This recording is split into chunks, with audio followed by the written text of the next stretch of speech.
From verse 26 to 27. The Genesis chapter 1 verse 26. Wathi uThixo masenze umuntu ngokomfanekiselo wethu ukufana nathi. Mababe nobukhosi ezinhlanzini zolwandle nasezintakeni zezulu. Nasezintweni ezizitho zine. Nasemhlabeni wonke. Nasezinambuzaneni zonke ezinambuzela emhlabeni. Wamdala ke uThixo umuntu ngokomfanekiselo wakhe. Wamdala ngokomfanekiselo kaThixo wadala indoda nenkazana. Because masikelele ukufunda kwezilwayo sihlele phansi kamanye esikhulu. Amen. I-message esithi sizashare namhlanje. Isihloko sakhona sithi the spoken word is the original seed. Amen. Sichila nencwadi yeGenesis chapter 26. uThixo ethetha kuye, ethetha into aza kuyenza. William Branham usibonisa ngento ekuthiwa kusekuqaleni kwasekuqalekile. Now uThixo akaqalanga iGenesis. uThixo bekhona kade. Amen. Now kuba mnandi uthetha ngoThixo ngento ayenzayo ngoku. uWilliam Branham uthetha abantu bayakwazi ukumbona uThixo kwinto azayo, bakwazi ukumbona kwinto edlulileyo, kodwa bangakwazi ukumbona kwinto ayenzayo ngoku. Amen. Yes. Amen. Amen. Athi uSolomon uthetha kuncwadi weZekeliso 23, ilizwi elithethwe ngexesha eliliyo azililihle. Xa lithe lathethwa ngexesha elililo, lilizwi elihle elo. Amen.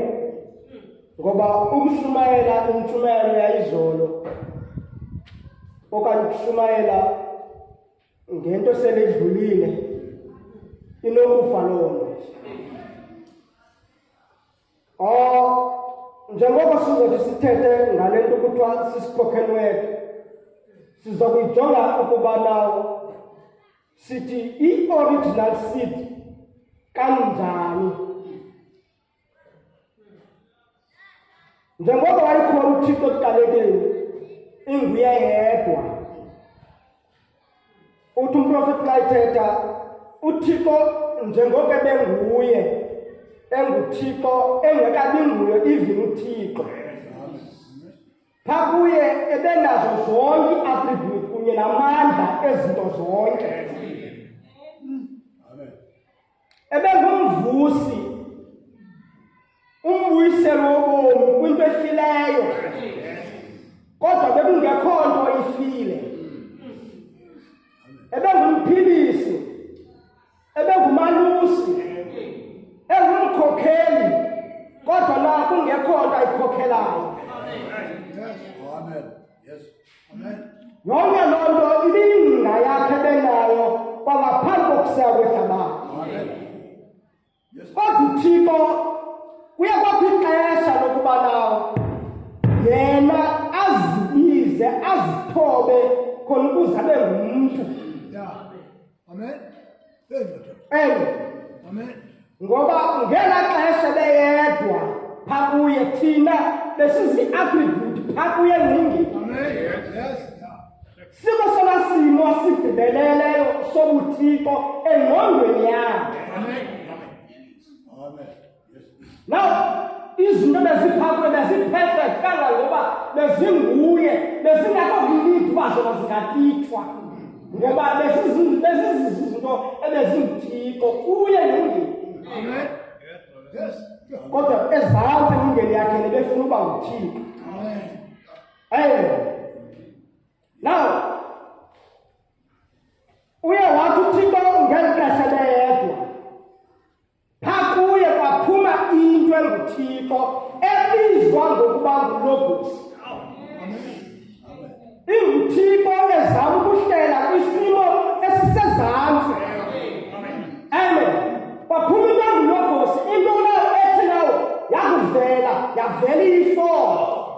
ngoba iingqondo zethu azimazi uThixo kunjani. Azikwazi ukumbamba uThixo ukusimo esinjani de kwaphuma into engulogos. Umntu azokwazi ukumbamba uThixo kunjani. Kwaphuma into ye-4 kwinto engazekiyo. Yathi nakubizwa laa nto leyo kwathiwa ngulogos. Now uyithathe na William Branham azokuyihlanganisa nale vesi ithi masenze umuntu ngokufanayo nathi. Amen. Ngoba phezu komhlaba bekungekho nto ebizwa ngokuba ngumuntu. Sive ngoYehova ethetha yena phaa kuye kuba kuphindwe ngumuntu. Ngoba apha kuwe kuhleli le nto phaa kuGenesis chapter 1 verse 26. Le nto kuthiwa ngumuntu. Amen. Yona ingulogos. Amen. Uthi wakudala uThixo wayibeka egadini yase-Edeni. Abe nexesha lokuba avelane kunye naye. Amen. Kodwa kwafikelela ixesha lokuba le nto lena ihlale i-anti-influence kaThixo, uThixo ayivizithela ngexesha langokuthwa. Afellowshiphe kunye naye. Kwathi uThixo zonke izinto uziplanile. Amen.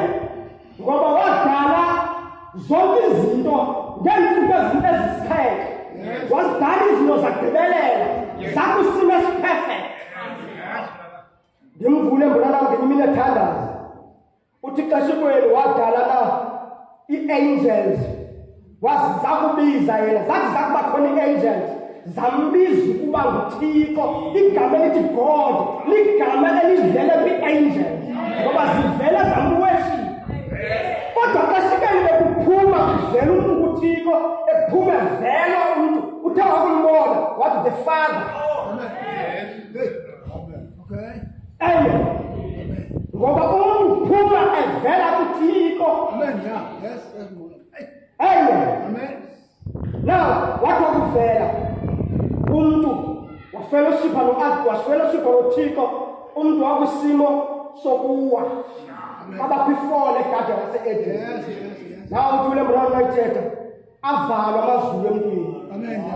Umntu akabisazazi aphavela khona. Akayazi uba benobudlelwane noThixo.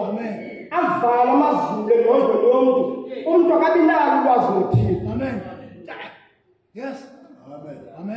Amen. Now the spoken word is the original seed. The original seed. Amen. Now, you rapture yethu today, you revelation. Njengoba sisazi now into kuthiwa i-rapture ikalele eGenesis. I-rapture enzeka eGenesis ayifani ne-rapture enzeka today. Amen. Now the original seed is the royal seed. The seed of the word. The word is Christ. Christ is the original seed. Amen. William Branham said, I have to say something personal. The personal thing today, my mission, I believe, to the earth is to forerun the coming word. Amen. Ngoba siyayazi now ukuthi now after kwawumuntu wasegadini yase-Edeni uThixo waba ne-program now yokuba ahlangule umuntu. Amen. Now we spoke on the city as I was with Moses, paragraph 151. Now remember, listen, don't fail to get this. The sign is not the commission. The sign is only the point to the commission. Amen. Now, the commission don't to the one person.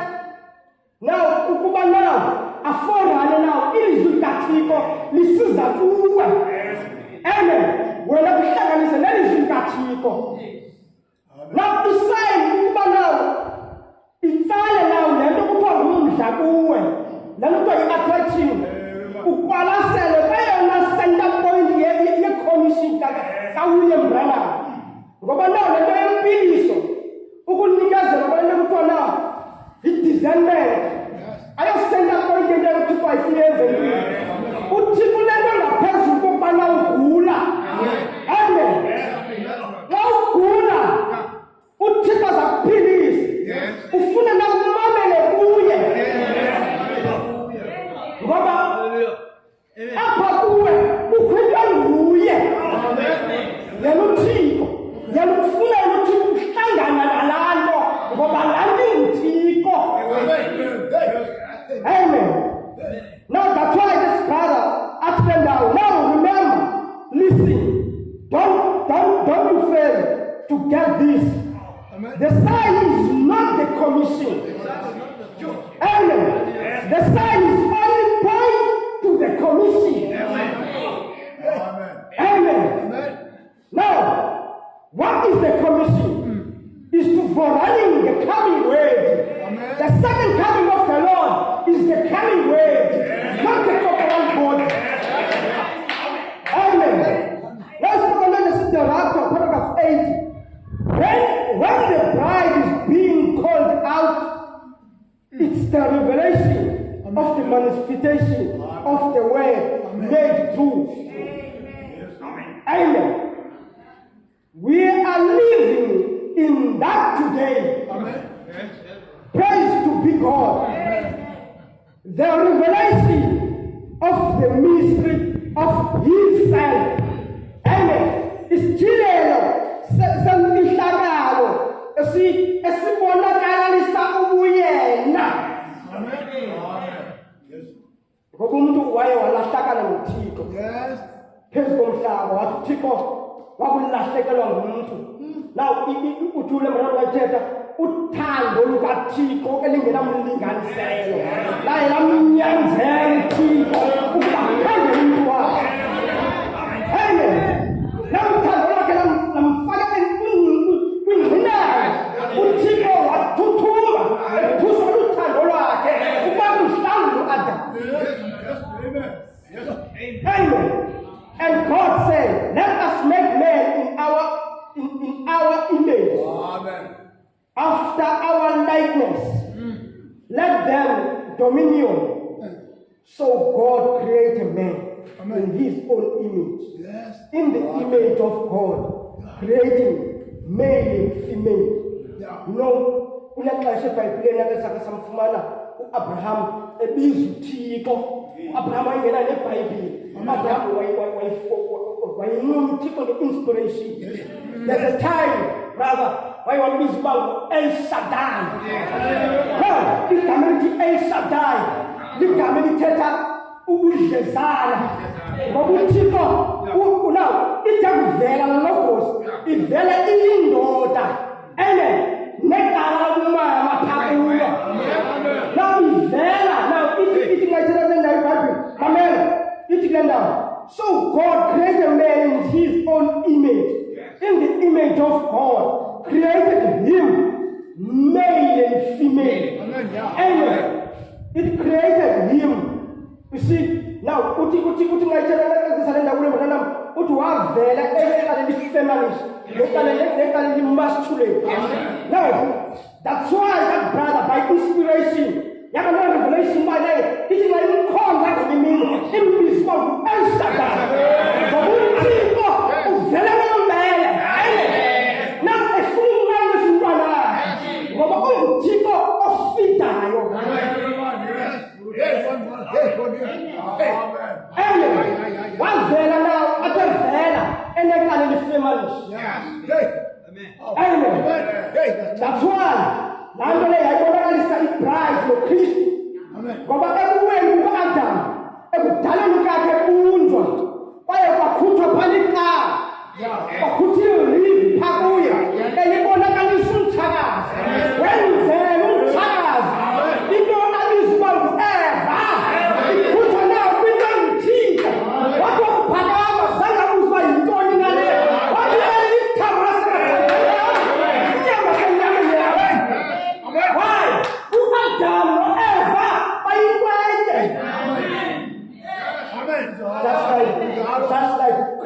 umthakazi wakho.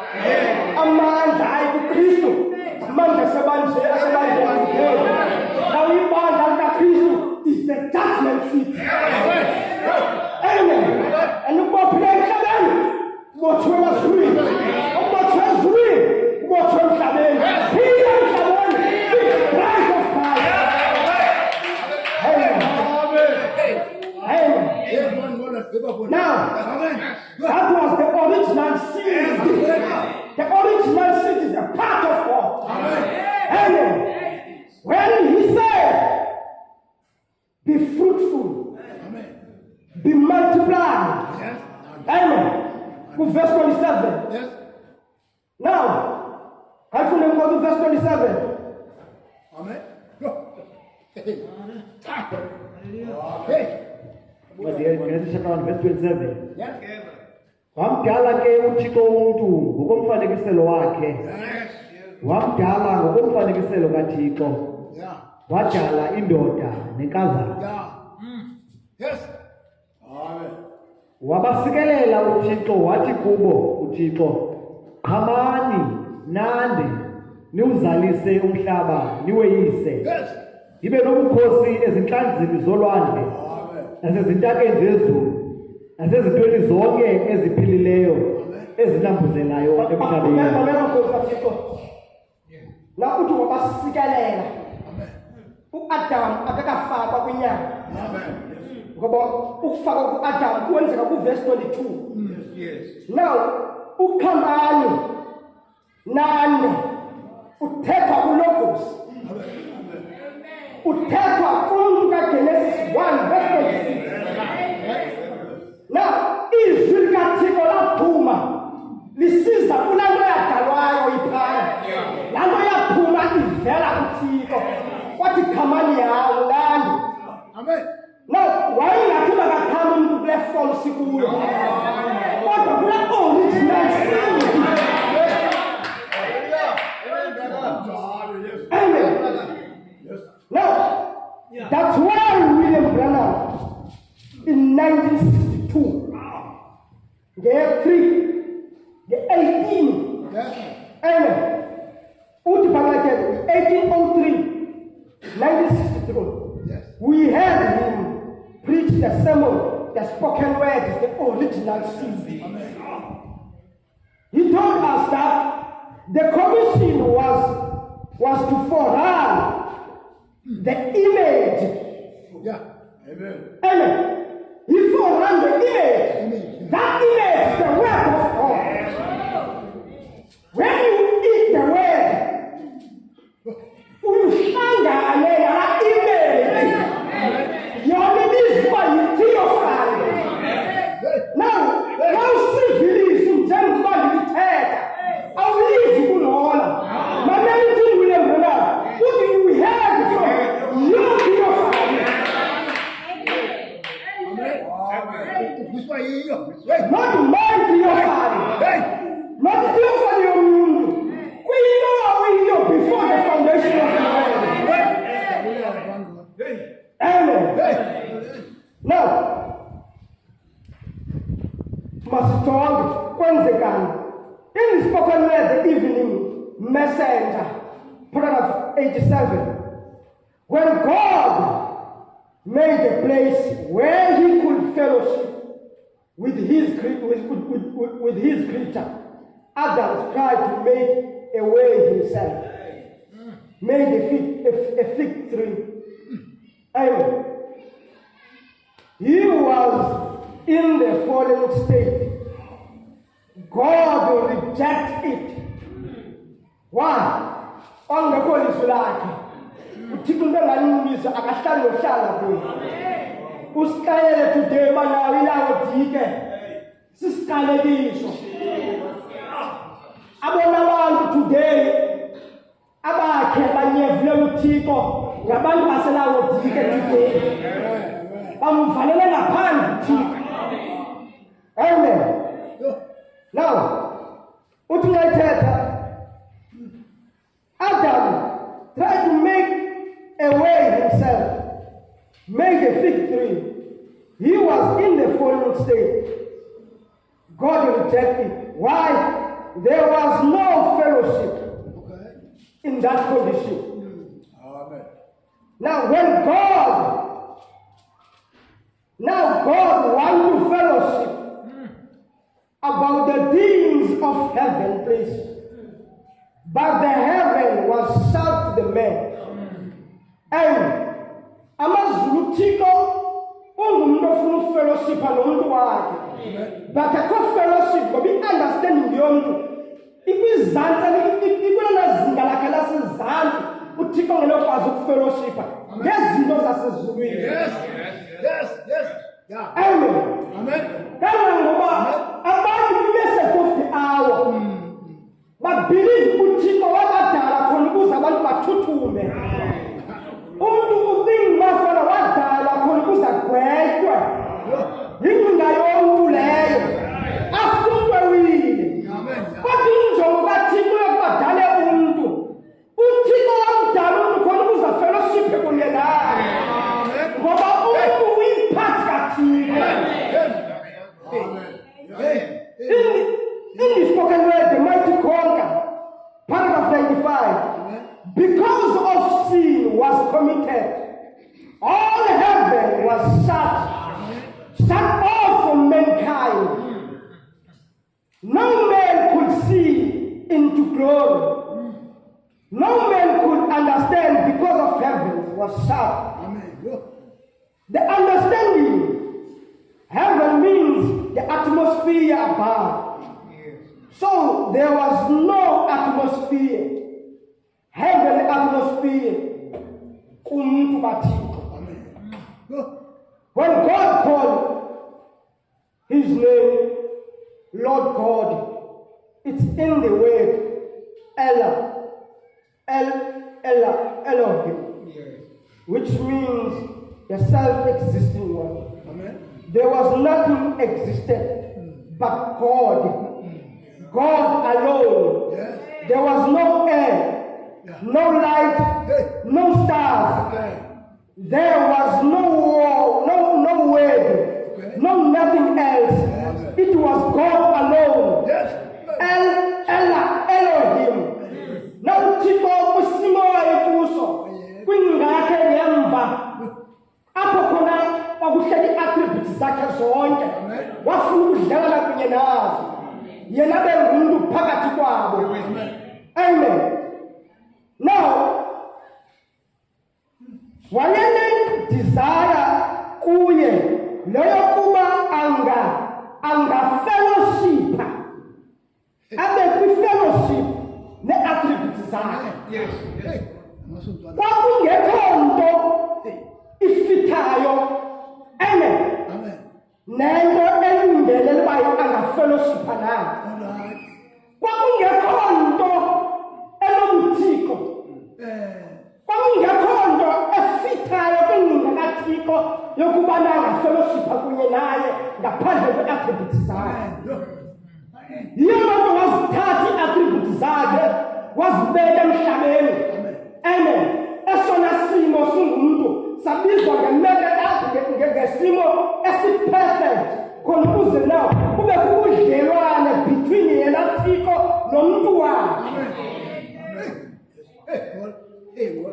Ngabe ingcinga yakhe yodwa yayingcinga kaThixo yodwa eyayinokwazi ukufellowshipa kunye naye. Kwakungekho nto efanayo nengcinga yakhe Samuel awayinokwazi ubanqobole kunye naye. Yayingcinga ivela kuye. Yakukhutha ingcinga yakhe yabekwa egadini lase-Edeni yasuke nawo ayazazi livela phi, ayazazi lisuka phi, yazilima uba inguThixo yaphuma ubuthixo bonke.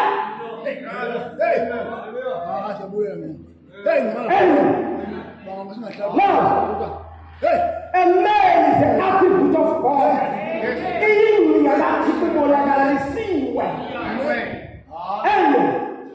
Now uThixo akazange onwabe mhlana waze waphulukana nengcinga yakhe. Ngoba ingcinga kaThixo inguThixo. Iphathi yakhe. Yiyo loo nto na uthi akufika u-Adam ewile. U-Adam nomkakhe bawile. Instead of baqalekise na, u-Adam wasukwaqalekisa umhlaba endaweni ka-Adam. Ngoba uThixo angeke azikhalefise. No, uThixo waphulukana nenqinga yakhe. Ngenxa yesono, inqinga kaThixo yakwi-distance noThixo. Amen. Now, after his son fell, God planned about their redemption. Amen. Funeka kubekho into phakathi komuntu kaThixo noThixo. Funeka le nto ibe nguThixo 100%. Ngoba uThixo azokuthuthuma xa eyibona laa nto itakatya. At the same time, funeka le nto ibe ngumuntu 100%. Now tell me, yinto njani leyo?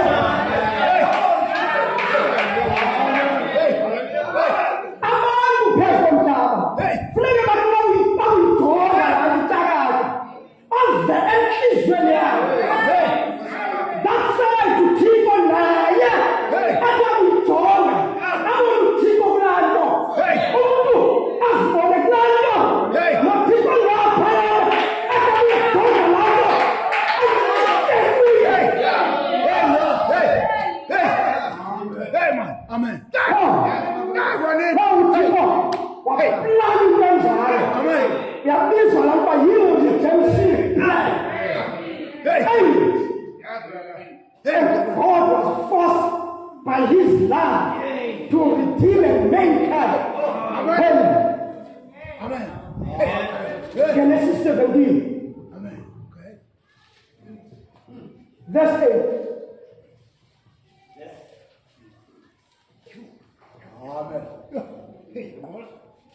Verse 8. Verse 8. Wathi uThixo ku-Abraham, wena ke umnqophiso wam wowugcina nembewu yakho emva kwakho kwizizukulwana zabo. Nguwo lo umnqophiso wam eniya kuwugcina phakathi kwam nani nembewu yakho emva kwakho, wokuba yonke into eyindoda kuni yaluswe, Yeah. naluswe inyama yokwaluswa. Oko kube ngumqondiso womqondiso ophakathi kwam nani. Now, abantu abayazi ukuthi le nto ekuthiwa yi-worship yakhelwe phezu komnqophiso.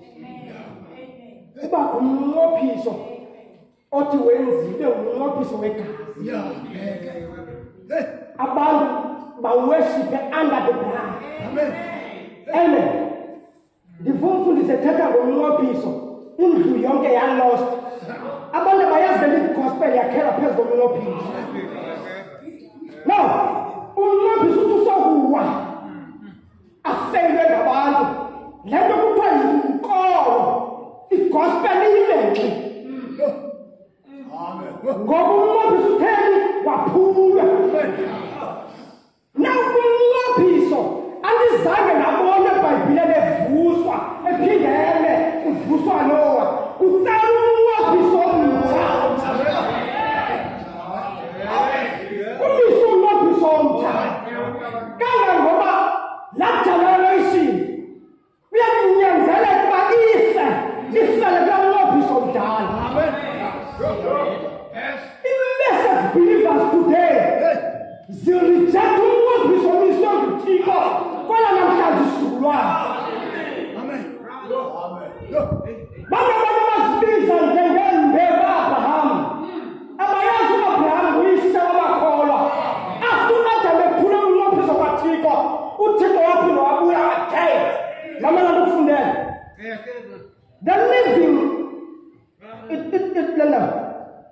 The living God of the Bible is the maker of the covenant. He is the covenanter, the one who makes the covenant. And the rainbow was the first token of the everlasting covenant He made with man Noah. Like Genesis chapter 9. Amen.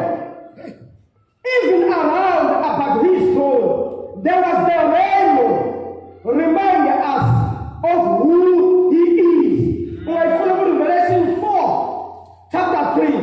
Amen. Yes. Now, amen.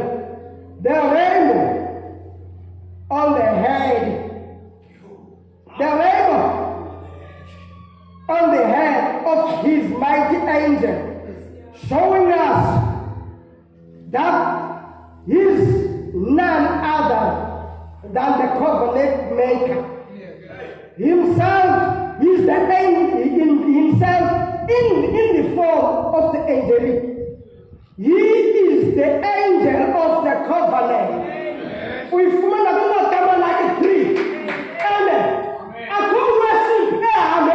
You won't get a covenant. Amen.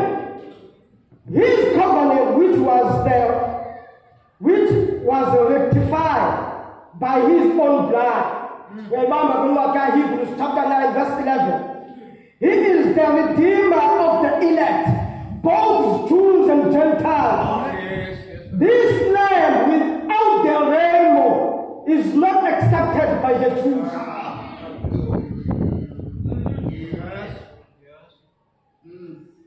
So, brother,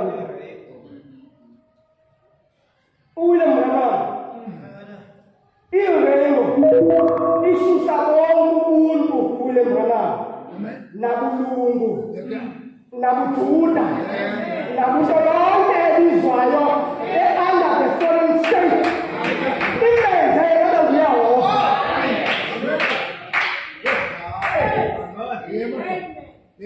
ngoba wasithi singabantwana uma sithi singabantwana baka Revelation chapter 10 verse 7 sithi now Revelation 10 verse 7 ngumprofeti wethu wasisigaba why now sing chapter 1 verse 1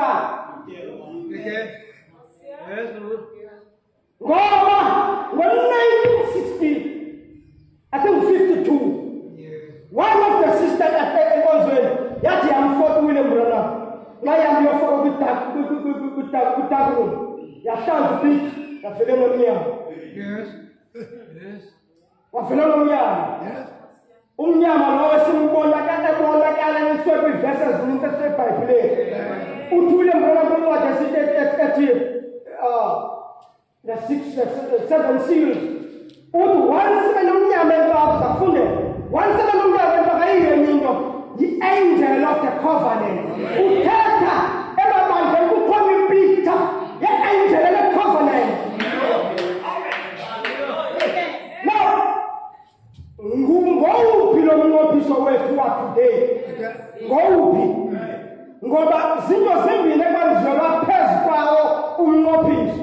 Ligazi, sinalo igazi longuYesu Kristu plus nomnyama.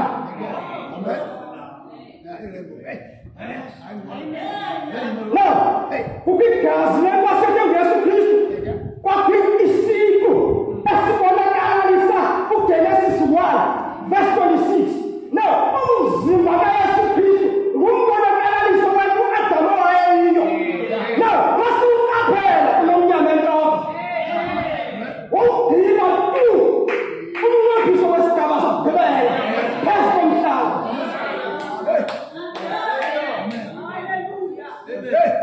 Lathi bandla phambi kwaYehova, lathi bandla lona lathi thina singuYesu.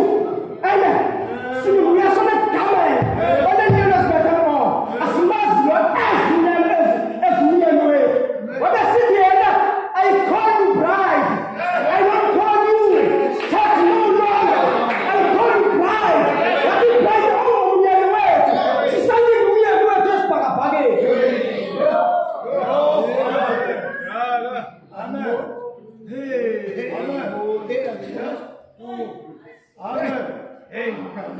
144,000 elder. Yonke yakubona umnyama yabhiliva. Amen. Yakholwa ibandla lomthakazi lasukelana naye.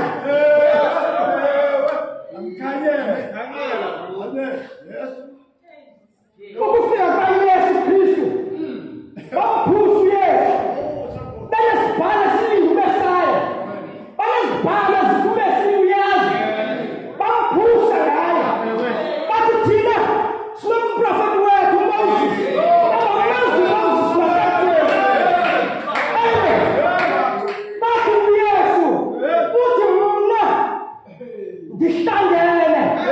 no-Abraham noniklei ukuba mina ngingonyana wakhe wathi wakungibona wavuya uthi mina ayongeka Abraham the well seed, the seed of God. Leli banguba niyo niklei ukuba niyimbewu nithi ngoba Abraham animazi u-Abraham ngoba yena wathi wakungibona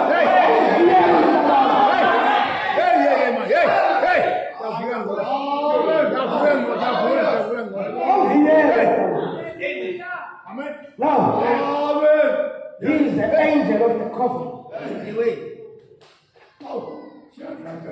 Now, ibandla le-message of the hour lazi bakukhonzela andinqophisa umnqophiso kaThixo awunanto yakwenza nenyama. Umfundisi usifundele into ebhalwe nguWilliam Branham ethi he is no longer dealing with flesh. Asijongi Mulungu, asijongi inhlanga, sijonga isimo sikaGenesis 1.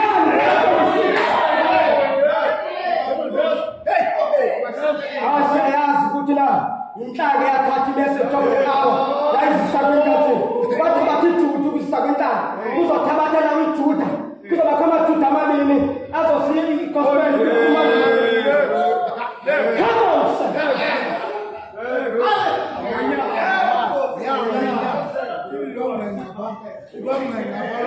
He is the redeemer of the elect, both Jews and Gentiles. Amen. The land without the rainbow is not accepted. Amen. When the land of Revelation chapter 10, when we going back to Israel,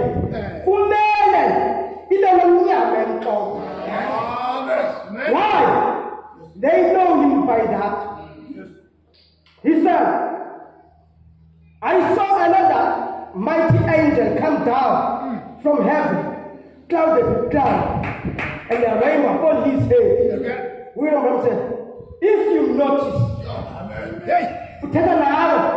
if you notice, and it will come in picture to them, and William Branham, and I'm young and old, about 13 and William Branham, he never spoke about something far. He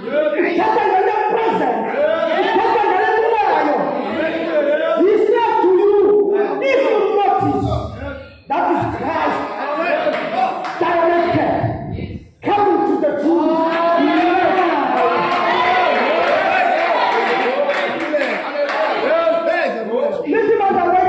Wait a minute. We wait till Christ, who's of the mercy. In a new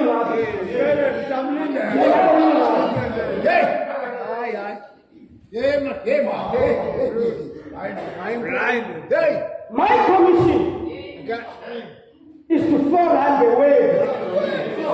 When you make an attack, you're waiting for the rapture. The rapture is when your heart is full of the way. You have fully understand. Of the way is the rapture.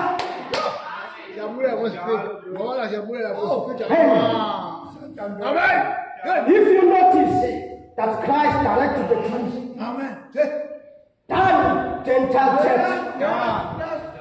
This man is not the second Adam. Check it, my brother. If Bible is calling you now, who Adam of God? If Bible is told, it takes Adam. Amabi. If Bible, it takes Adam. Amabi. It's like that. Who Adam of God? Was no Ufa. Icho. Icho take Adam must be. Amen. Ngoba. If we make up, sing about Sunday Bola, the status keepers carry cards for number 7. Think in the house. And we want the card. What of the keepers carry card? It shows when he substitute card. There was number 7. Now, the plan of redemption. What happened to? Isikhathi sisondeleyo empini. Khumbula umzekelo wentsimi yase-Anecdote. Ngenkathi uJeremiah ebanjiwe, kwaziswa kuye nawe ingqayi. Kwathiwa uthenga umhlaba wakho ngoba nguwe umuntu osondeleyo kuyo. Yaze yaqina ingqayi. Bafaka the title deed. Emva kokuba sayinile. Amen. Wasayina uJeremiah esentolongweni. Yathathwa i-title deed. Yafaka. I-title deed lento u-Adam waphulukana nayo egadini lase-Edeni. Ubuwena ubomi bukaThixo. Na uyafaka la kwingqayi yodongwe umzimba womuntu. Now, into yazalwa nguMaria ayonto la uthule mrana mayithetha. Umzimba kaYesu Kristu ngumzimba temporal. Ngumzimba onjengokaMelkisedeki.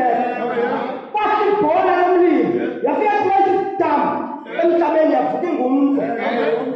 Yahlangana no-Abraham. Wayebuya wafika wachitheka banyuka ne-4 ngoba umhlaba unento kwenza ne-heaven.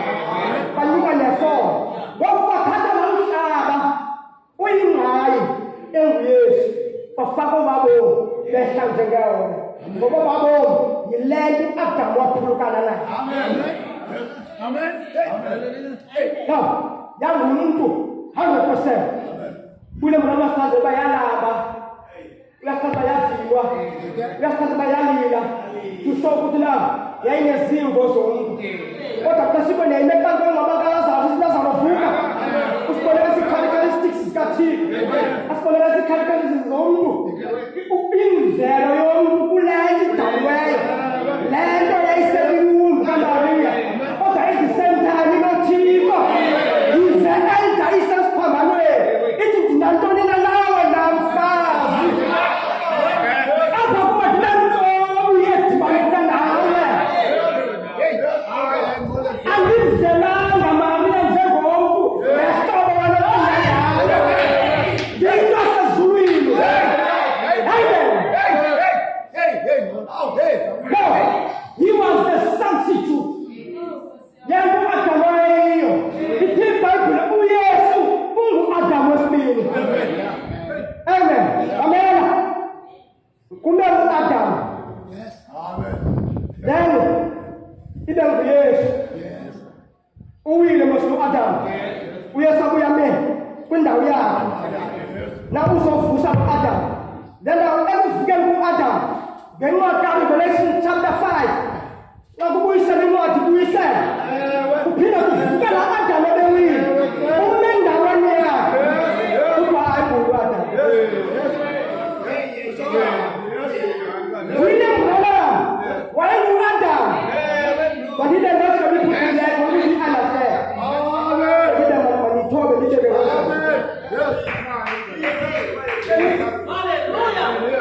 Uwile mrana ungumbonakaliso ungumbonakaliso ka-Adamu. Uwile mrana ungumbonakaliso ka-Adamu ebuyisele endaweni yakhe.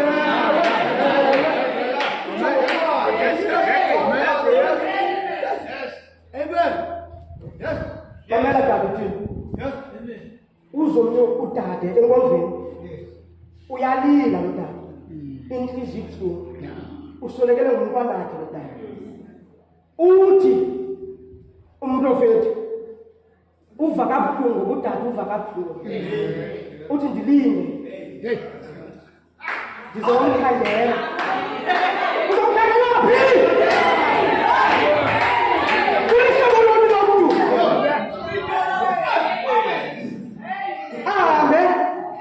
Abuye uthi ndiyile ki-bottomless pit underway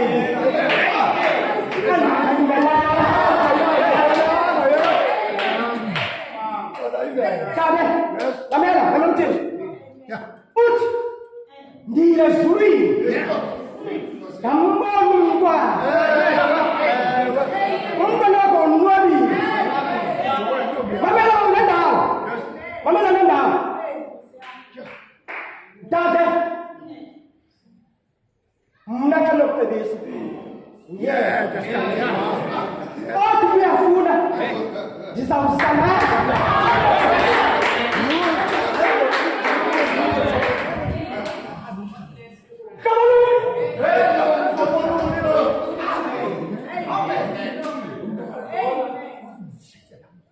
Kufika a young brother. This brother ayinento yokwenza kakhulu nezwi kaThixo. Yinkwanga nabizwa ngu-Oscar. Isava. Isava ifemele yibreadwinner kowayo. Phaa wayo ine-two into ekuthiwa ziphonisi. Ezanto ngathi ihashe, kodwa ngathi idonki, into emfitshanana. Lapho ithuthela abantu ngalando. Ezanto zityiwe nazo zizihayinazi. Zizitya ziphele.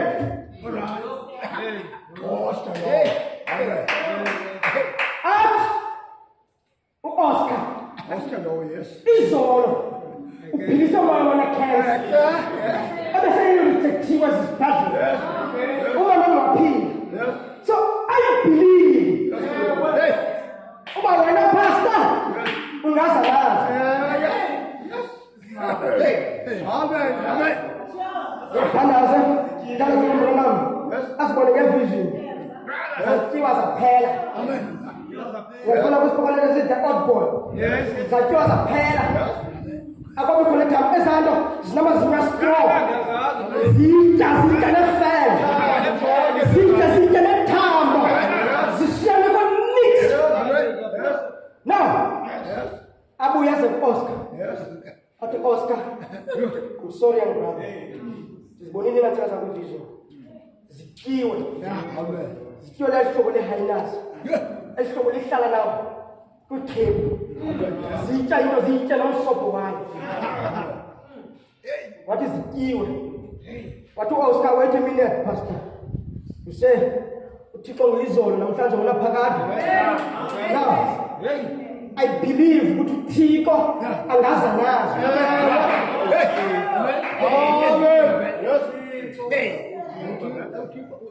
I believe ukuthi wena ungumkhosi kaThixo. Why? Ndikubone uphilisa umama. Abazonke afokasa ku-Oscar. Amen.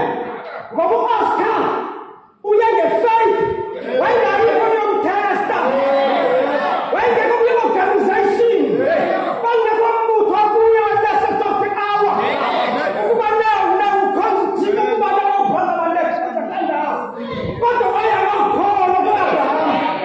Wayengakholwa ku-William Branham. Nakamazulu uThixo u-William Branham. Kwanyanzeleka indlela lokuthiwa i-restoration.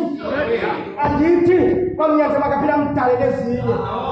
Kuphindwe kuziswe the same promise. Izikazi bezinazo ziphinde zibe kwezandawo.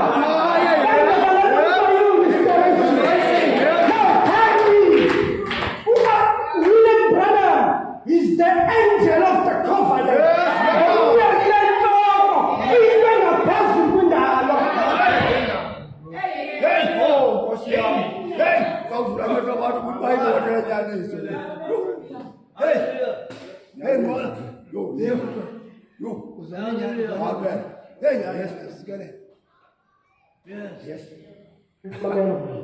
Amen.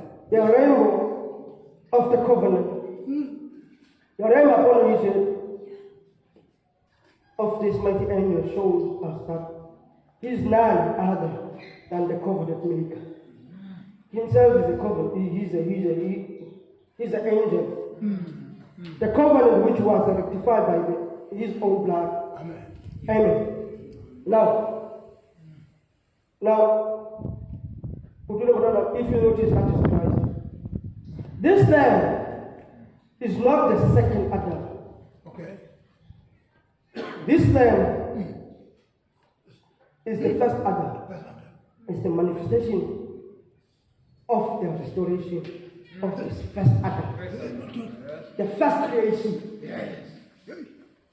That's why he preached the sermon. Who is this Melchizedek? That who is that Melchizedek. He preached the message that the rising of the sun. S-O-N, not to S-O-U, not to S-U-N. So this is the rising of the sun. The sun that was fallen in the Garden of Eden. Tina, sakumba isamo. Kandi, utekana.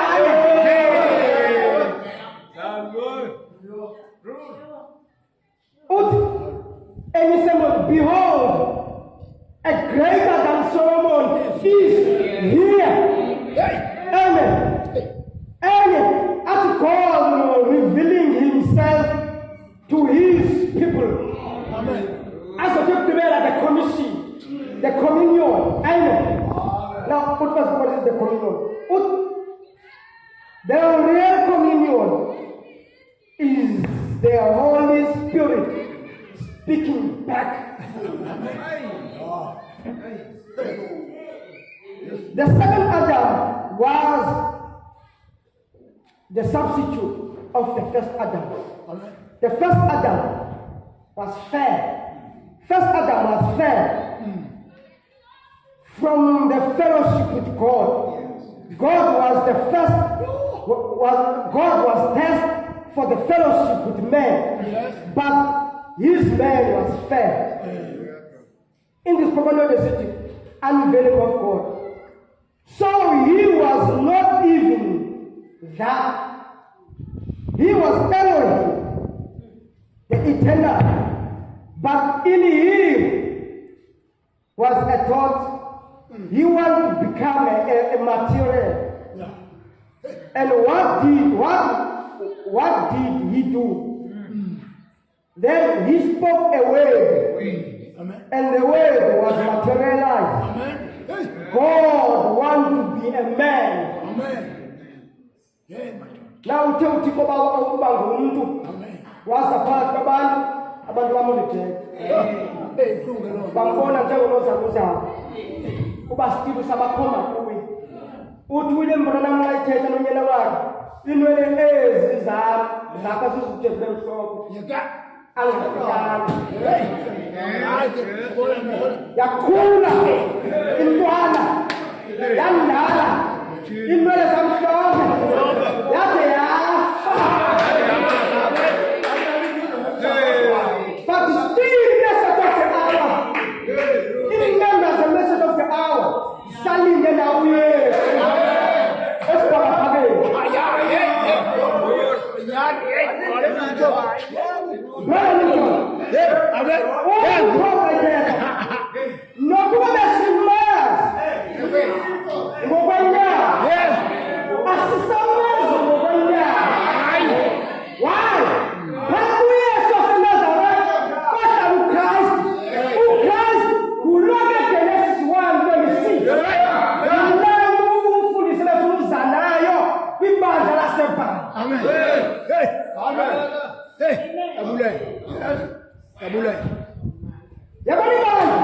If you are talking about Genesis chapter 1 verse 26, amen. Genesis 1 verse 26.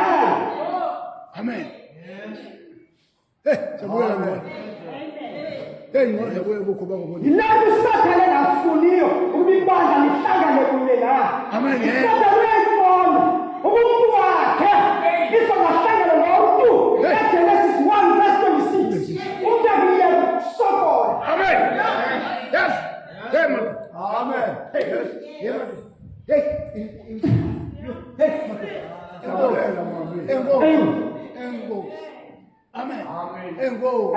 I know, brother. When you come to Sokol, Ukubamkambi, Ungabilam. Don't release by Sokol.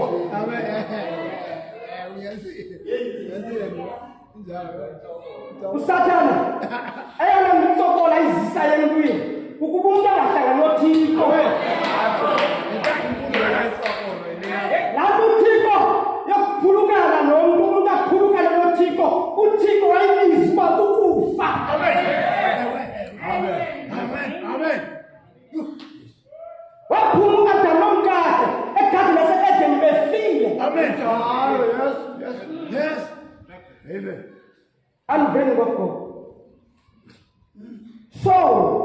he was not even that. He was Elohim, the eternal one. But in him was the thought he wanted to be a man. Then he spoke a word, and the word was materialized. God wanted to be a man, but first Adam missed the point, the spot. And God do the covenant with the house of Israel. They break it. Amen. We are checking out Jeremiah chapter 1 verse 1. Ubaba ophula into Israel. Into Israel ophula no peace. Now, and God come by himself as a substitute. Say Bamba Bunwadi.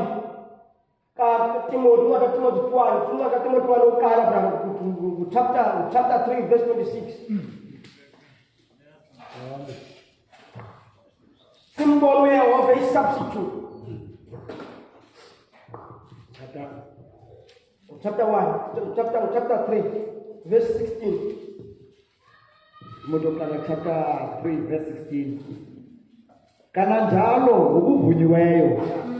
Inkulu imfihlelo yona leyo yokuhlonela uThixo. Lowo wabonakaliswa esenyameni. Wagwetyelwa esemoyeni. Wabonakala kwizithunywa zezulu. Wavakaliswa phakathi kweentlanga. Ubani na? uThixo wabonakaliswa esenyameni. AyingoThixo owawayo. Ngumuntu owathi wawa.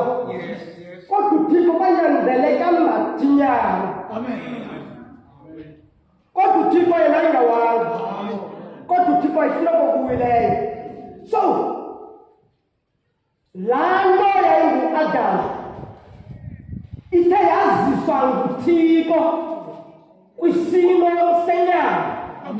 Now sayibona ukuthi na mamela ithi iBhayibhile kuncwadi funa incwadi Revelation chapter 5. Revelation chapter 5. Amen. Revelation chapter 5, verse 1. Umbono wemvana kaThixo. Ndabona esandleni sokunene salowo uhleli etronini. Incwadi ibhalwe ngaphakathi nangaphandle ityunwe ngamatywina asixhenxe. Wathi ku-Adam uThixo wathatha laa ncwadi khona ukuze ungafunyanwa nguSathane. Now kule ndawo ifundwa ngubrother incwadi isesandleni salo setronini. So kwenziwa le nto kuthiwa yi-hand over yobomi uAdamu aphulukana nabo. Ngoba uAdamu awuhlanzwe ngegazi lalo uhlelentoleni. Wenziwa wafaneleka khona ukuze incwadi ibuyisele kuye. Ngoba wahlanzwa ngegazi likaThixo. Enda ithi iBhayibhile kwincwadi yamaKorinto chapter 5 verse 20. Thina sihlanzwe ngegazi likaThixo. Amen. So uAdam onguWilliam Branham uthe wakuhlanzwa wamkeleka kuThixo. Then wamkeleka kuba incwadi mayikwela back kuAdam. Wayibamba incwadi wasebenza ngayo. Yena uyi-first fruit yethu. Into nguWilliam Branham yena siyiyo ngalo igazi lenkosi yethu Yesu. Amen. Amen. Abantu still basafuna i-substitute. No, yena ufikile wayifumana incwadi.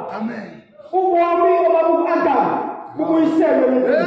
But still umuntu usafuna i-substitute. uThixo usinikile iklu kwiBhayibhile kwincwadi engcwele ukuba na uThixo yi-angel of the covenant. Simbona ngomnyama entloko. No, 1916 lo bavela indoda kwindawo yaseJeffersonville. Yinto omnyama entloko.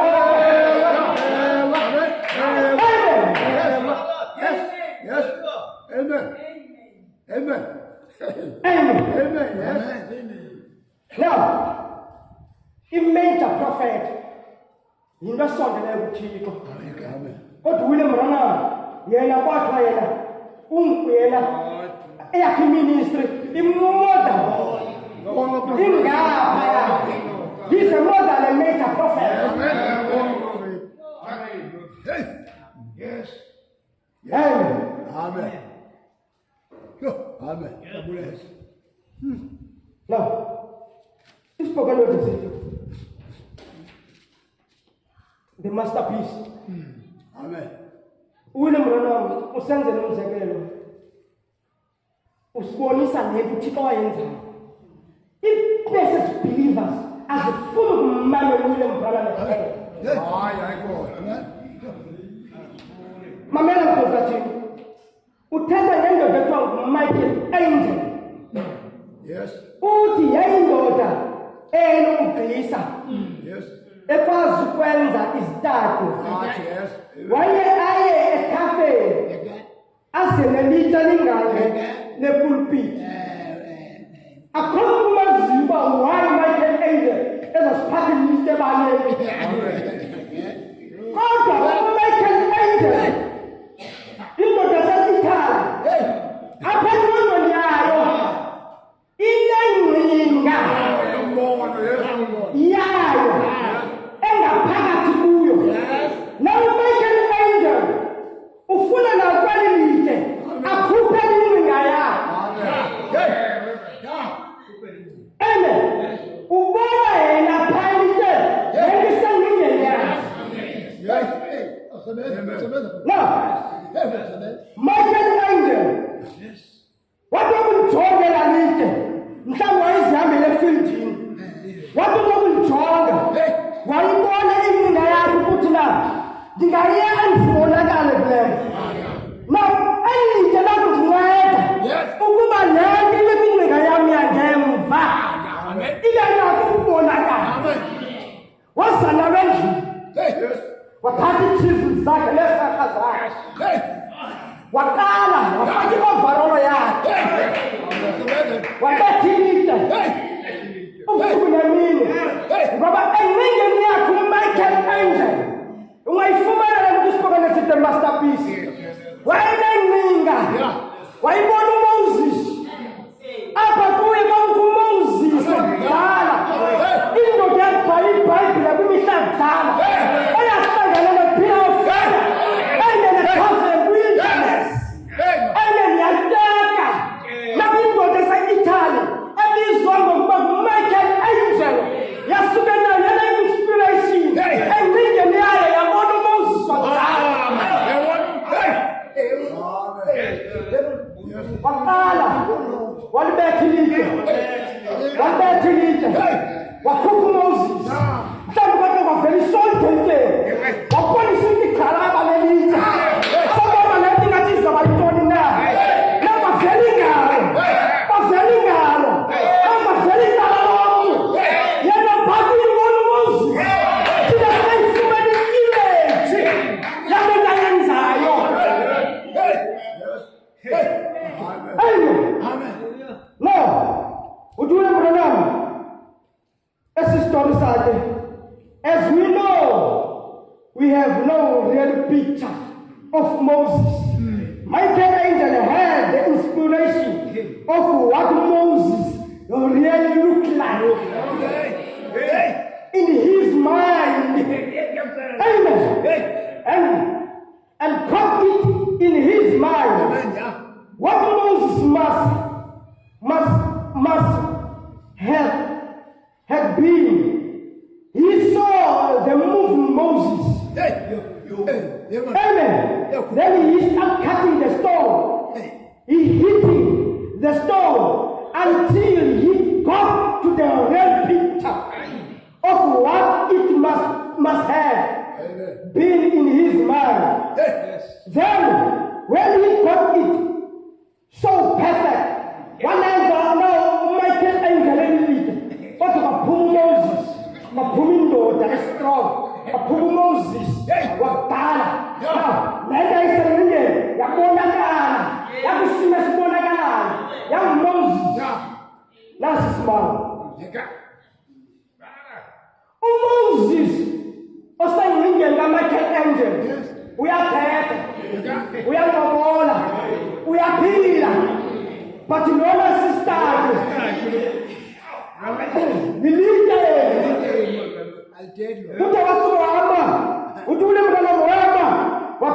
Michael Angel. Watongu Moses wake. Moses na Michael Angel. Aka respond. Wabakana mo. Michael Angel. Moses sasa inenge na Michael Angel. We are tired. We are big. But Lawrence went to you. We saw the battle. But on the third, Michael Angel was sitting down. One of them. What's that? Moses.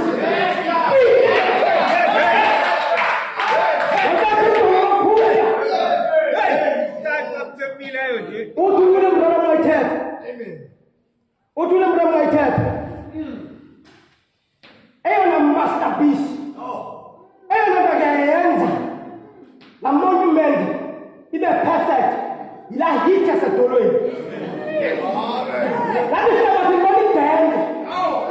Uba yini na Michael Angel. Ati say the virus is not this. Asuka talent to. Open prophet. Una masterpiece. Ayenza. Uba na start Michael Angel is perfect. Let us go to the land. He said, until Michael Angel fell to fellowship. Now Michael Angel, why you cross a fellowship? Yes, let me know what I like. But I'm not going to culture.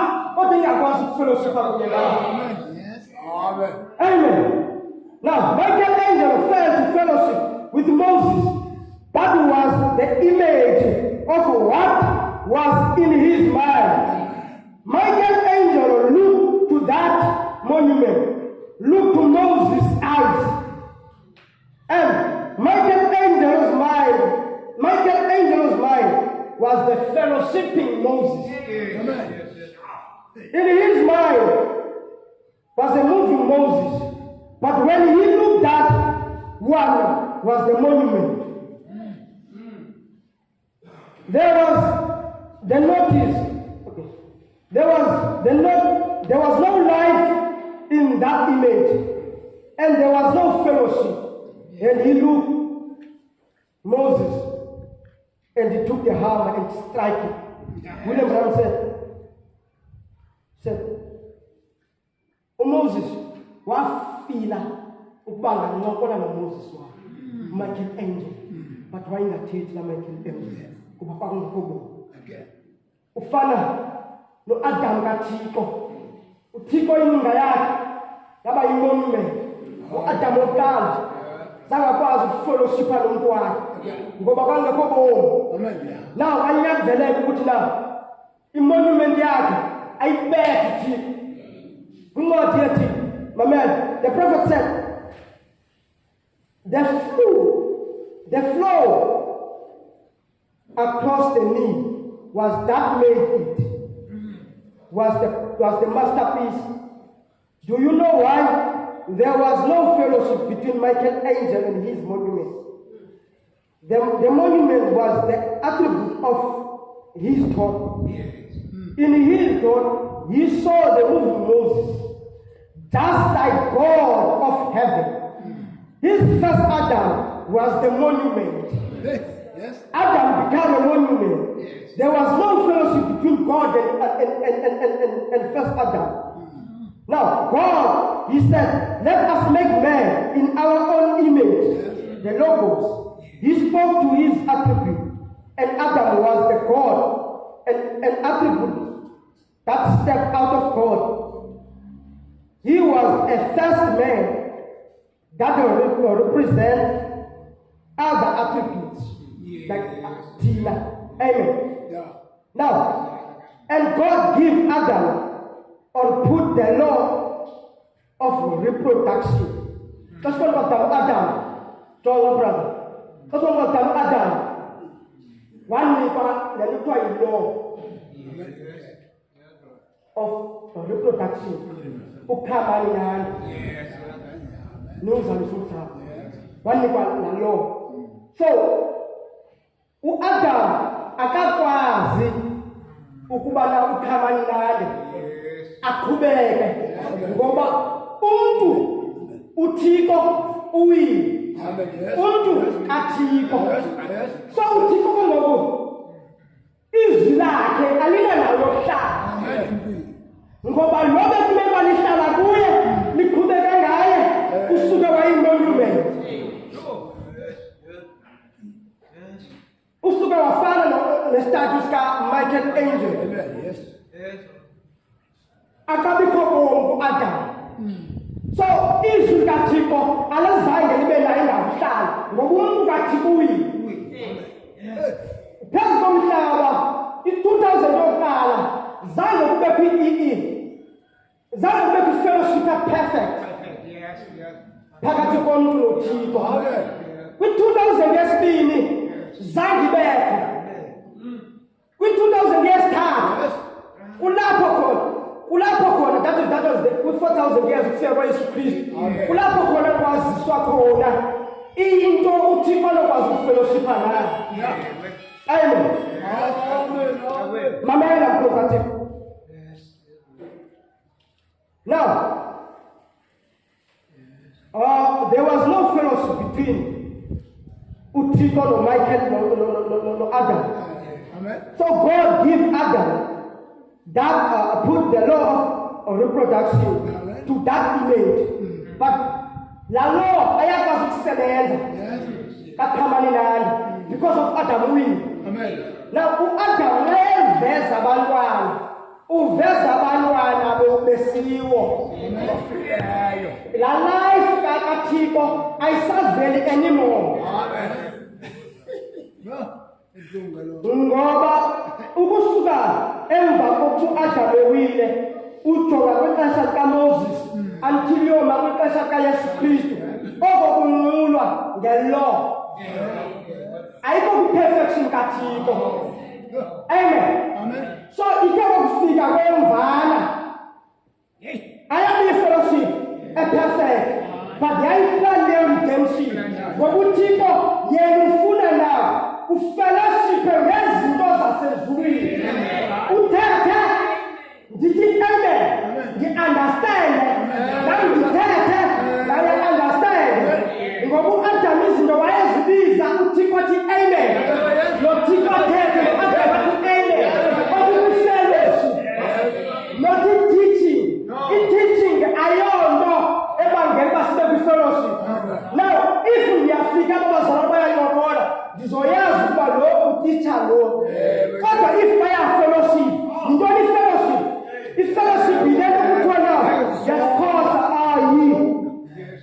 ngumhlangano abantu bayancokola incoko phakathi kwabo bobabini kusi bathetha into evanayo izinto ezithethwa ngomnye zingu-amen komnye nezithethwa ngomnye zingu-amen komnye aba bantu abafundisani jonga uyawazi amazulu aphakamileyo uzana ugene kwincwadi Jeremiah 31:31 uza kongoku nomnye umnqophiso ohlupha umnqophiso ozoyentliziyweni akukho bani ozokufundisa omnye ngophiko i-fellowship izokuba yiloo uzofellowshipha ngale ithileke kuye nonke fellowship ngale ithileke kuye mabeye emdazamhlanje zithini ngaloo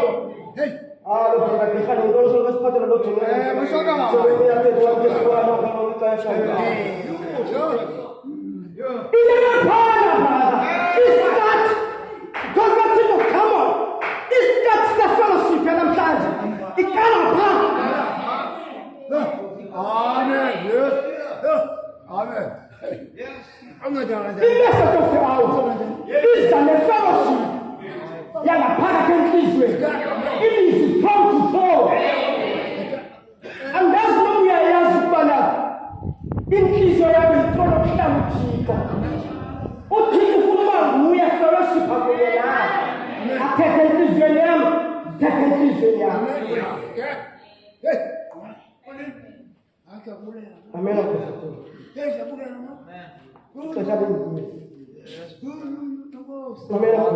Amen.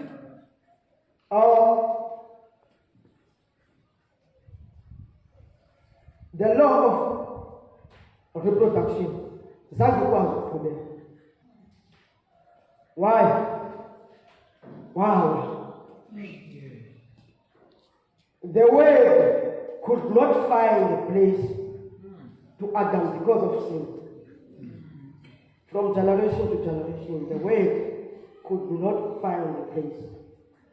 Finally, after 4,000 years, it got into a Virgin Mary. The virginity by flesh, the virginity by spiritual. So, Maria, why the virgin? Why the virgin? Imijelo yakhe yokuyina wakholwa uKristu kha ngayindlela mfundiso ezingathi zinguThixo. Amen. Amen. Now, Mary was the human incubator. She carried the Holy Child, carried that nation. She brought him to birth. It was God in a human. He was the Son of God, the spoken word, the seed of God. Jesus said, what if ye shall see the Son of Man ascending up where he was before? Amen. In the spoken word, marriage and divorce, paragraph 199, Jesus had to come through a human in order to bring the original beginning, that original word, that real seed. Amen. That's why sisiva ngomkhosi kathi kuIsaya ukuba ingalo lekaYehova ikhileke kubani kana ngubani okholwayo ludaba lwethu. Amen. Now this one is the breed. He is the one of us, the kinsman redeemer. He is our brother, Jesus. Amen. He is our savior. William Branham was the manifestation of the first Adam. Amen. In original state. In the spoken word, the anointed ones at the end time, paragraph 355. In the very day that the Son of Man is revealed, Revelation 1 to 7, the seventh angel message opening up the seals. What is it? Not the angel is the Son of Man, but the angel is revealing the Son of Man. Amen. William Branham uzalwa indoda ethiwa ngu-Ella, nguCharles no-Ella. Yi-angel. Yena uzokukhila the Son of Man. Who is the Son of Man? Ngumuntu kaGenesis 1, verse 26. That logos is the Son of Man. But that Son of Man, ikhilwa yileka Revelation 9:7. Can you get it separate? William Branham said so. So, the Lamb Jesus of Nazareth made this one worthy. By the blood of Jesus, he became accepted to God. Amen. Yes. Now, the last messenger was showing us the Adam's characteristics. He was our first fruit. Standing in the gap, paragraph 120. But I was told that, my man, paragraph 120, standing in the gap. But I was told that you have called me to be a prophet. You know, elder, in message believers today, so was not born in Branham,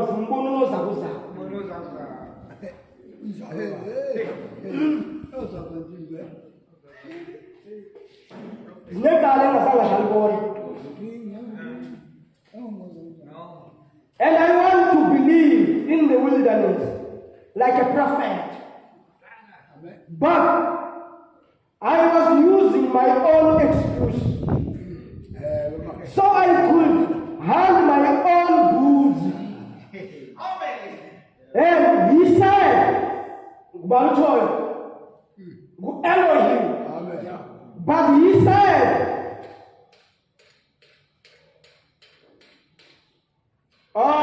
but that was the prophet of the Old Testament. You are being called to be there in a much higher officer than that. Okay, brother. So about this man. God made a prophet. Yea, the office. They are high than that. There's no any office between. We are over. We are over. Yeah, the major prophet. Amen. Ngoba uyafumanisa nawe uGabriel ayindiko. Uyafuna zonke ezi-angel ukuba zizona zinkulu uMichael. Uyafumanisa yayindiko. Amen. Between the major prophet, Notiko Aiko, and the officer in between. So when we say the officer higher, much higher than that, when we are over. Amen. Every Zion Zima at Jeffersonville. One day, on the first year, we are over.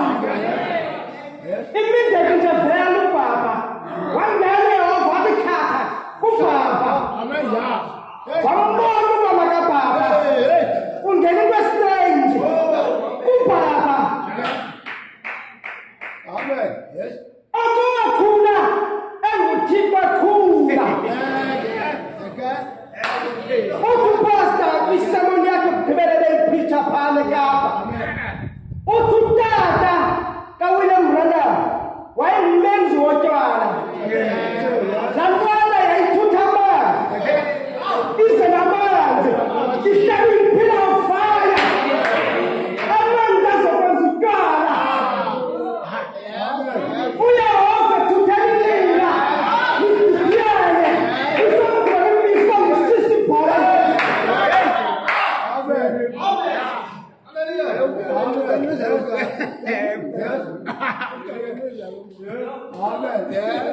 You have been called to be there in a much higher officer than that. You know, brother, a message of the hour. Amen. I have a message to give us. Let me tell you a message of the hour. Yoba. A message of the hour. Yabantu abangutiko. Amen. Ngoba iyaninka. Iyinyuka. Uthi kumajela kule mwana. Akumelanga sibe kumiyingo thile. Sibeke climate bayaphela kule ndawo. Ngoba iphela phezulu bayarecord. Iyabheka phezulu iyadubula phezulu uqingo. Amen. One day uzofumanisa le friend yakho anisuki endaweni. Luthi sanjani aba namhlanje niyaye konje. Hey God. Hey, what is? Hayi noma wathaba naye hayi bethi asikuyenza. Ah, na friend ekho hayi lathi naye bethatha ngathi. Ngenyimini uzayifumanisa. Amen. Uba yinto okwenza nale pastor yakho. Igazi lelo ayiyoransi noma yini. Ayiyogazi kaThixo. Amen. Amen. Amen. The more linyuka likhathala lilanga, the more azoyevela. Mamela mkaze, in the message of the hour, ayinto yokwenza nene-friends. If uza apha because of nethome lapha, uza prove alone. Ayinabuhlobo. Inodade losister. My brother, God bless you, brother. God bless you, my sister. Yes. Amen. Yes. The millennium is not our millennium. Yes. It's God's millennium. Amen. God rests in human heart. Amen. Ukwinhliziyo zabantu apho uThixo ahlala khona. Bona bayindawo kaThixo. Yokunyamle kuThixo. Amen. Amen. Rapture 1:2. Listen this.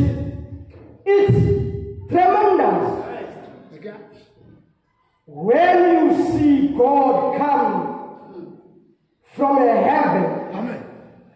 stand before group of men. Yeah.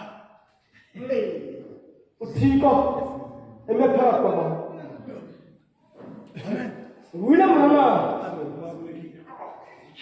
William Rana lapha kuye kuhlela uThixo. Ngiyini wawathetha because uThixo wawathetha uThixo exelela ibandla. Uma William Rana uthethayo, ndiwo othethayo, ndiwo osebenzisile yakhe. Ayinento okwenza noWilliam Rana. Ndiwo othethayo. Ngoba abantu bakwazi ukupropozela ngapha kwamahlengezela. Wathi wabusa uYesu ikhusela azobini ukusuka phezulu wathi bheke ezantsi wavela uYehova wazula phakamileyo kodwa abantu namhlanje still baseneveni abakwazi kumbona uThixo abantu abakhohlakeleyo umuntu ongenako ukuhlala iphasa yakhe bayibhiliva ngakhosi bakhonza naye. Why? Akambona uThixo. Amen. Amen. Yes. Paul Romans chapter 12. Thina siyindaba enkulu kaYehova. Amen. Amen. Usistart of a perfect man. Usistart. You have zonke zanto zikwistarter zibe lapha kuwe. Amen. Why? See Jerusalem. Amen. Amen. Amen. As I was with Moses, paragraph 2 to 9. Through straight sermon, I brought supernatural Israel. Amen. And natural Israel. Amen. Yeah. Supernatural Israel. Yes. In 2 sermons. Yes. Tell us and the seals. Also, yena uthi wethu 2 straight sermon. I brought. Yes. Yes. Yeah. Akathi uYehova undizisele okanye undizisele. Yes. That was Jews and Gentiles. Yes, God. He is the higher. Yes. He is in the higher office than you think. Yes. He is the king of the millennium. Amen. The kings of kings. Amen. Amen. Amen. Ngoba uzise esermons. Amen. He was the lamb Amen. to the supernatural Israel. Yes. He was the lion to the natural Israel. Ngoba na uthobo mbatha ilizwi abelemnyama enhloko uba direct kwi-Jews. Now, thina sibona ingonyama, thina sibona imvala, bona ntoni? Yes, bona ingonyama. Amen. Now listen, he is our husband.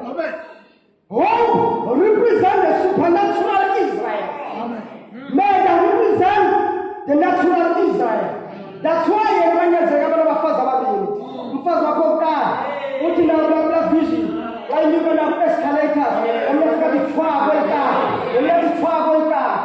Sonke izinto zenzeka kule mrana. That's why now uthi yena ngijajeni. Amen. Jajani ubomi bami. If andikwazi ukuyimamela le nto ndiyithethayo, jajeni ngoba mna ndinibeka icala. Zonke izinto zakhe bezitayipha uKristu. Amen. For another redemption by power. Paragraph 38. And the last enemy, listen here. And the last enemy that's going to strike the church now is death, the spiritual death. Yes, and the was called. What is the wrong with that?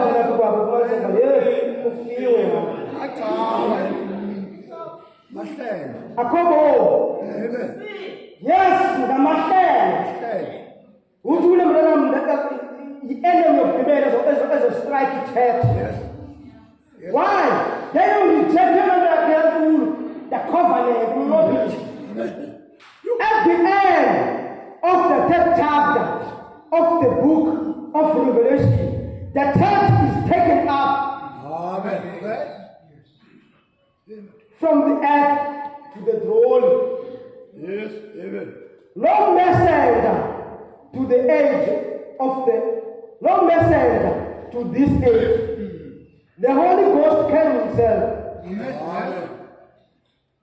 Remember, I call him a servant. Do you know why? He was God,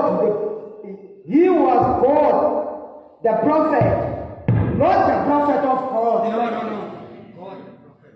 Yes, brother. He was God, the prophet, not the prophet of God.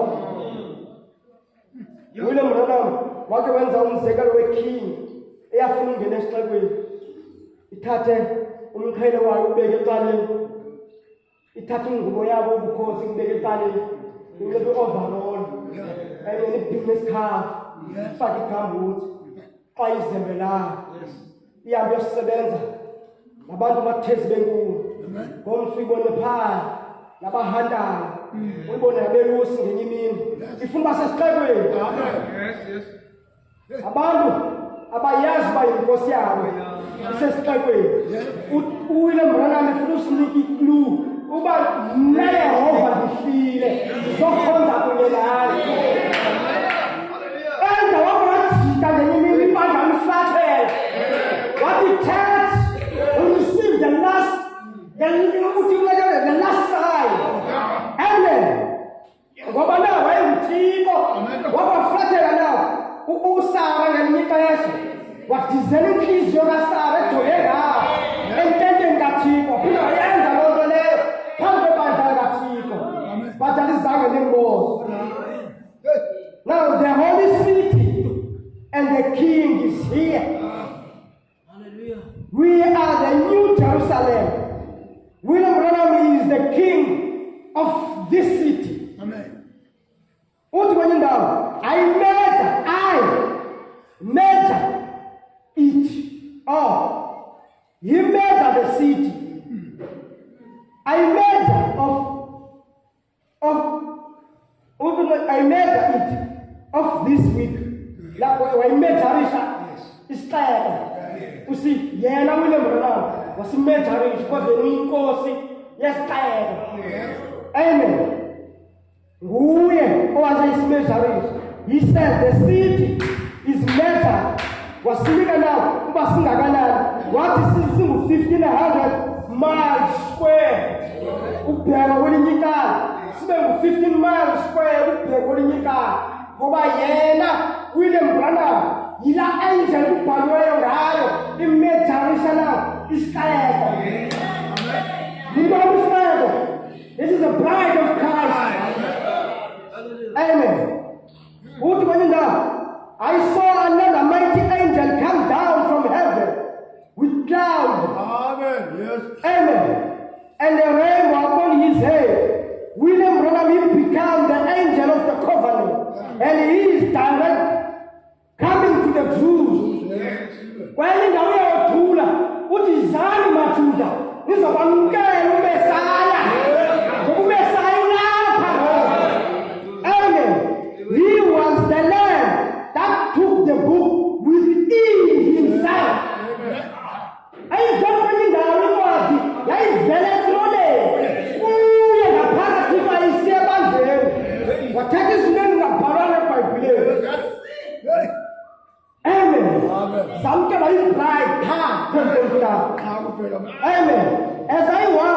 So no, he was that man that took the book. He said, I did that. Amen. Who are you talking? No, I said it's not a oh yeah. Why? The pillar of fire. They are shall in the same day. Now, so it's more good enough. It's 7 tanners. Azenze kikwenyinga. Kodwa zenze kapi kuwe. And ayikho indawo ezizochileka kuwe. Zizochileka kuwe. Yes. Amen. So deep. Proverbs 2:3-5. He stands in the west with the seal. I send the persecution up and there. I drove them hard. Amen. Now, nguye Amen. William Branham ohlaba izihlalo ezulwini. Amen. Amen. And nguye ohlaba izihlalo esemhlabeni. Now, akhona igunya nenye indlela ongena ngalo ezulwini ingenguyena. Ngoba uWilliam Branham yena uze angel yesisigaba. Amen. Yeah. Amen. Hallelujah. Now, unandibala ukuthi na i-corporal body nawo libandla likaKristu. Amen. Yes. Now, asilindanga monument engenye. Kodwa nguye. Imizimba yethu iyakuchithwa. Amen. Lo mzimba ukuba uzubhabha uyasalwa. Hayi khona. Ilokhu sapha yenzeka xa sibona ibride iphiliweyo. Amen. Millennium. Akho tafini inkulu ezokwenzeka esibhakabhakeni. Amen. Inkolo kaThixo yinhliziyo yakho.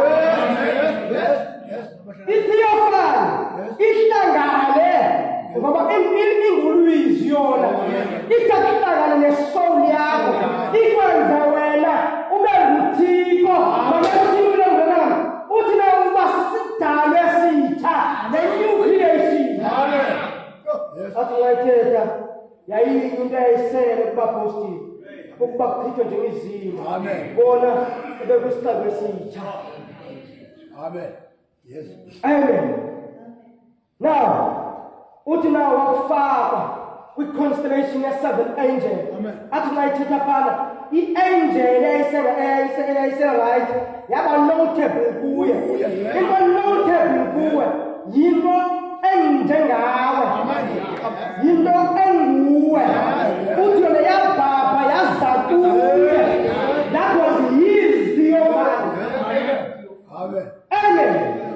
So now, yena uthi wakuvela kandivala uthi wakuvela yena kube kudado thile ebandleni lo dada suke aphakame uthule ngona mayingazi noma kathini. Amen. Yes. Wasuka wathetha ngelwimi. Amen. Kuba udaba embaptizikazi. Amen. Zathi zakutolikwa kodwa apha ebandleni bamela mkhonzi kaThixo. Amen. Ebandleni kuzobakho iministry Amen. kaMoses noEliya noKristu. Amen. Amen. Athi yena yenzekile lo perfect. Yes. Amen. Amen. Kwathi kwenzeka. Amen. Kwintaba kaThixo. William Branham ayithetha uthi ngayithetha ngokwenzekayo. Uthi lanto yayilento kuthiwa yintoni? Yinto kwakusithiwa ayithethwa kuyi-rehearsal. Now abantwana besikolo baye bathi bezoculela lento kuthiwa likhadi. Amen. Ndaba zisenziwa zona ngoku na. Uqala bacula eklasini. Lento bazoyicula phaa exactly. Bayenze perfect. Kolaka. Lento bazoyicula phambi kwejudges. Now, uYesu, the substitute, waqala wahamba noMoses noEliya phezu komntana weThixo, phezu kwephiramidi. Amen. Abalophana bekwisimo sothinto. Now yabuya futhi yabona ebandleni